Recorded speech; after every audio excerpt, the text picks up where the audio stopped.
So Horizon Call of the Mountain is the game that showcases the PSVR2. It's the big first-party title that launched with the PlayStation VR2, and it's obviously going to be a game that kind of showcases a lot of the different features of the PSVR2. Now, some of the features more so than others, but overall, the game was pretty grand and it was a lot of fun. I'm going to go through my whole review here in this video. It's going to be a spoiler-free for the most part. I'm probably going to put some early gameplay up on screen in the background, kind of some random kind of, gameplay from the first couple episodes of my playthrough. And I'm just going to stick my camera at the top right corner, kind of like I would do for a playthrough instead of using green screen, just so you guys get a little bit of a more fuller picture of the actual gameplay itself. I'm also going to keep this as brief as I can because I don't want to spend too much time on this one, as there has been a lot of content to cover lately, and I also don't want to spend too much of your guys' time here on this video. So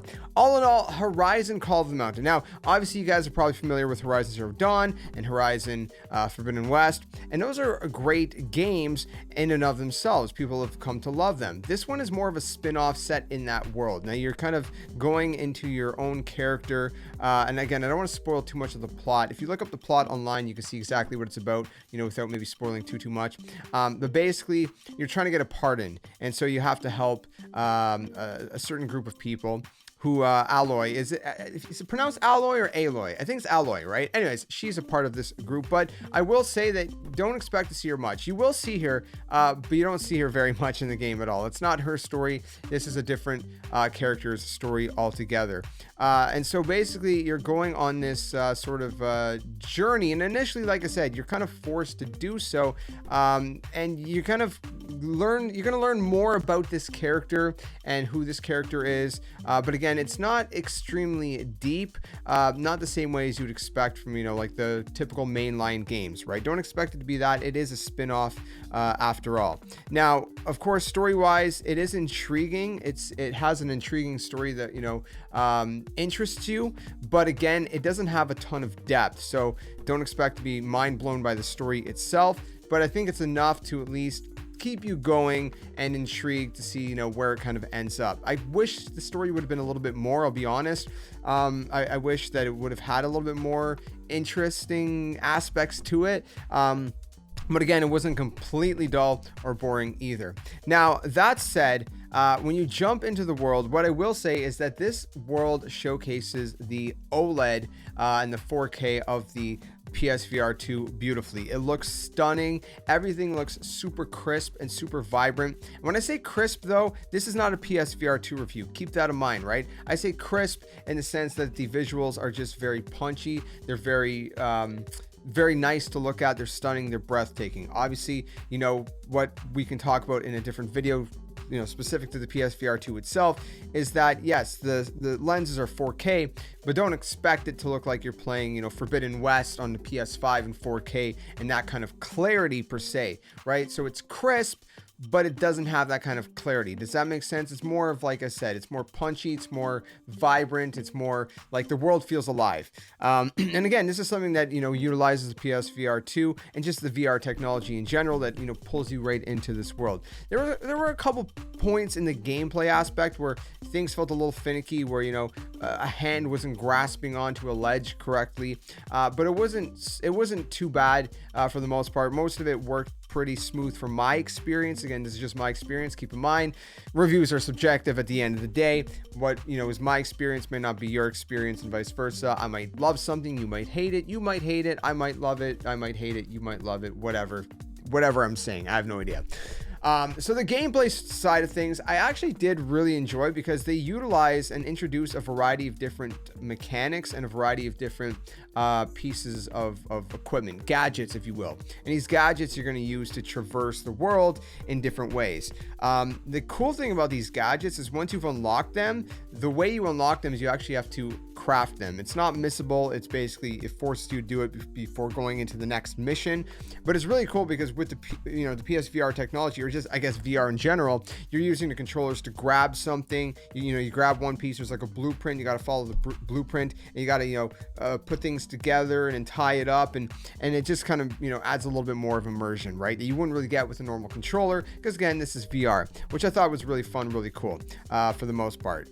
And it's different. It's different. So the gadgets, like I said, they're really fun. There's a variety of different things to use, but in terms of the gameplay, if we were to break it down into two categories, climbing and combat, okay, those are the two main things you're going to be doing in this game. From the combat side of things, the combat that was in the game was a lot of fun. The machines that we've seen in the Horizon games, they're very big because everything is to scale in VR. So when you actually get in, and again, the gameplay does not do it justice, because the gameplay that you guys see on a flat screen is going to look more or less similar to like Horizon Forbidden West or Horizon Zero Dawn, with a little bit, I guess, of a bigger scale, obviously, because it's more first person rather than third person. But still, when you're inside the VR, this is something I cannot explain or cannot showcase. You feel the grand scale of things. There are some machines that you're going to fight that are so daunting, because you look at them and you're like, whoa, those are some big machines. And so they really did a great job capturing that. And, there's a lot of kind of boss fights, if you will, against some of the bigger machines. And, they all have a different way of taking them on, right? So you got your bow, and you do eventually get a sling as well, which are your kind of two main weapons. You got all these different kinds of arrows, of course, that you can use, different elements, and just kind of like in Horizon, the mainline series. So you got to utilize that to your advantage. And obviously this is all VR, so you're aiming. But that said, there is eye tracking in this game. The eye tracking actually works as an aim assist. So wherever you're aiming, it tracks where your eye is, and it takes that into account. It's not like auto aim where if I'm looking at a spot, it's gonna like laser target that spot. It's not like that. It's more like aim assist, right? If you know what aim assist is, it's just kind of helps assist in the general area, but you still got to also be accurate with your aiming. But it's not unforgiving, right? Because obviously if they didn't have any kind of aim assist, it might be a little bit tricky with hitting that perfect spot.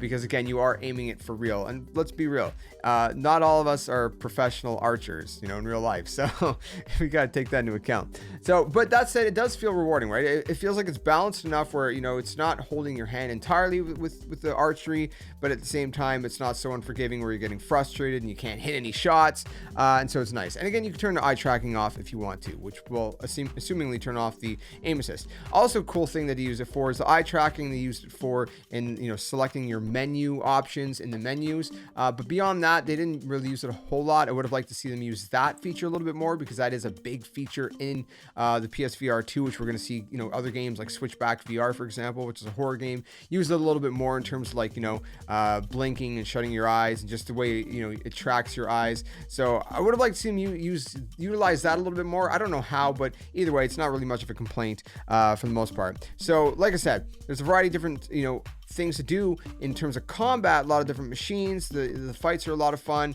It's definitely a workout if you want to burn some calories. This is the way to do it. But on the other side of things, I felt like there was a little bit too little combat and a little bit too much climbing. The game is basically the majority of it is climbing, and that kind of rings true with the whole title, Call of the Mountain. Well, yeah, you're going to be scaling this mountain, and you're going to be scaling it like crazy, but you're going to be utilizing all your gadgets to scale it as well, right? The thing is that it gets a little bit, tiresome at times, right? So in my opinion, what I would have liked to see is like at least 10% less climbing and 10% more combat. I think that would have evened things out a little bit better. I did enjoy the climbing. The climbing was a lot of fun. You had to climb around. You had to figure out, okay, where do I go from here? You got to look around. You got to look up. Okay, I got to go over here. Then maybe you have to use a gadget while you're hanging on with one hand. Okay, I got to pull a gadget out. I got to do this. Different things like that. And so it was a lot of fun, and I loved having to do that, and it just felt really cool. But again, there's just slightly too much of that and slightly too little of the combat. So again, 10% offset I think would have been good. Maybe 15%. I don't know. At least 10 I think would have been a sweet spot. But even if it was a pretty solid experience. So I'm just looking at my notes here, but yeah, the scale of everything is very grand. It's very epic. Like I said, VR, you got to understand, VR is to scale. So when you put that headset on, you're feeling like you're in the world. You're feeling like everything is to scale. So if there is a machine that is massive, it is going to feel and look massive inside of that VR headset. It might not portray it the same way on screen, on a flat screen in gameplay recording or whatever else. But when you're in that headset, there's something about the VR technology that you feel it's all to scale, and it's crazy. It is an experience unlike any other, and to feel that in this world, and this world is so huge and beautiful. Like I said, they got these waterfalls and these lush forestry kind of environments, and then you know, at some point you're going to be in a snowy region, and all these different environments that utilize the OLED very well, and just the colors pop and they're so rich and vibrant. It's just insanely breathtaking to live inside of that world. So all in all, I guess to kind of sum things up, it's a pretty solid spin-off game. Like I said, it's not like anything like the mainline game. Climbing was a little bit too much for me. Like I said, I enjoyed the climbing aspect a lot. It was a lot of fun, and I enjoyed, you know, trying to get better and kind of faster and more efficient at it. But again, I wish that there was a little bit less of that and a little bit more combat, a little bit more fighting, if you will. Like I said, the story is intriguing. It's interesting, but it's not crazy. There's not a lot of depth to it. I would have liked to see a little bit more depth to the story. You know, it is what it is. The visuals, like I said, they're absolutely stunning and gorgeous. From a visual standpoint, it looks beautiful, and it's just incredible. Gameplay is a lot of fun. Utilizes a variety of gadgets, like I said, which are all super fun to use. And the scale, like I said, is grand and epic and really takes your breath away. So all in all, Horizon Call of the Mountain was a lot of fun. I'm going to give this game probably, let's say like a 7.8. I honestly feel like that's a little generous. I want to give it a 7.5 because I feel like the story is lacking, but I think a 7.8 mainly for the fact that I feel like that, you know, it was a lot of fun.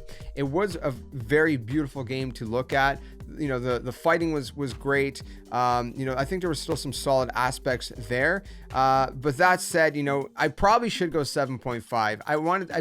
I gave it a little bit higher. Originally I was like, you know, 7.5 I think is safe, but just because, like I said, I really enjoyed the gameplay aspects that were there, even if I felt like the climbing was a bit much and the combat was a little too little, and the visuals were so stunning to me, that, you know, like I said, the story is lacking. But, you know, it's not the craziest game, but it's a really fun experience. Should you buy it at full price? Here's the question, right? I don't think so. I'll be honest with you. I don't think you should necessarily buy it at full price unless, you know, you're getting the PSVR2 at launch and you obviously want the game at launch. I would honestly wait for a sale on this game. If I had paid full price for this game, and full disclosure, I got this game for free from PlayStation Canada, which, you know, huge thanks to them.